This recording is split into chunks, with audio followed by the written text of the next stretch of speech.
मुख्यमंत्री शिवराज सिंह चौहान का तूफानी चुनावी दौरा जारी है। खिलचीपुर विधानसभा क्षेत्र के जीरापुर से उन्होंने जनसभा को संबोधित किया। सीएम ने स्टेडियम आवास कॉलोनी में भाजपा प्रत्याशी हजारीलाल दांगी के समर्थन में जनसभा को संबोधित किया और कांग्रेस पर जमकर निशाना साधा।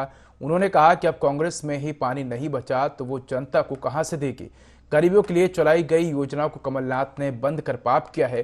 कांग्रेस के दोनों नेता अपने अपने बेटों को स्थापित करने में लगे हुए हैं। ये अपने बेटों के लिए काम कर रहे हैं, लेकिन भाजपा पूरे प्रदेश के बेटा बेटियों के लिए काम कर रही है। कांग्रेस में तो लड़ाई हो रही है। खड़गे साहब कह रहे हैं कि भाजपा के पांडवों से लड़ रहे हैं। अब तुमने खुद ही कह दिया कि भाजपा वाले पांडव है, तो तुम तो कौरव हो गए रे।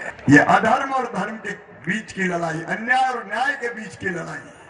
और देखो वहां क्या है, एक तरफ राजा दिग्विजय सिंह, दूसरी तरफ सेठ कमलनाथ, दोनों लड़ रहे हैं अपने अपने बेटा को स्थापित करने के लिए।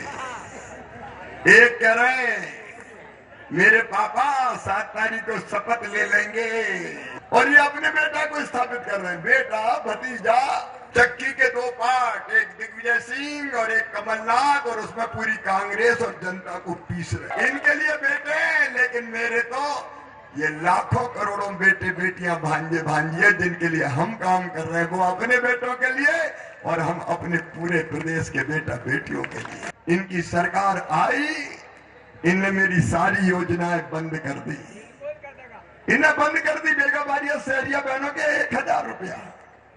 इन्हें संबल योजना बंद कर दी। मौत हो जाती थी एक्सीडेंट में, मैं 4 लाख देता था, इन्हें बंद कर दिए। बेटी की कन्याओं की जो शादी है उसके पैसा भी इन्हें नहीं दिए। ये कांग्रेस कभी हमारा भला नहीं कर सकती। कर सकती है क्या कभी हमारा भला? और इसलिए आपसे कहने आया हूं कि भैया देखो, इस बार कोई चूक ना हो जाए। और अकेला मैं नहीं, आप भी घर घर जाएं, गांव गांव जाएं, हर द्वार खटखटाएं और सबसे कह दें जनता ही चुनाव लड़ ले, कमल के फूल की बटन दबाएं, हजारीलाल साहब को विधायक बनाए। बोले